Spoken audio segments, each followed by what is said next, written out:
Hello everyone, আবার সেই রাস্তায় চলে আসলাম, মাটির রাস্তা। কিন্তু এই রাস্তা এখন শেষ হবার পালা।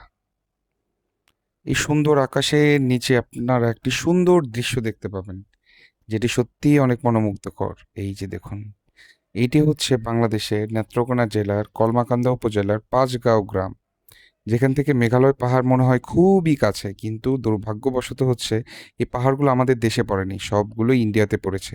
যার জন্য আমরা সেই পাহাড়ের খুব কাছাকাছি যেতে পারি, কিন্তু হচ্ছে পাহাড়গুলো আরোহণ করতে পারি না। এই যে দেখুন, ওই যে ছোট ছোট যে আপনারা গরু ছাগলগুলো দেখতে পাচ্ছেন, তারপরেই হচ্ছে আপনার কাঁটাতারের বেড়া, যার পর থেকে আমাদের যাওয়া নিষেধ। আর যেহেতু এখানে সামনে পানি, তো আমরা এখান থেকে আর যেতে চাইনি। যদিও অচেনা জায়গা, কিন্তু তারপরেও খুব চেনা মনে হয়। অবশ্যই যদি আপনাদের ভালো লাগে আমাকে বলবেন, আর তাহলে আরও ভিডিও আপলোড করব। ধন্যবাদ আপনাদের। ভালো থাকবেন, সুস্থ থাকবেন। দেখুন পাহাড়টা।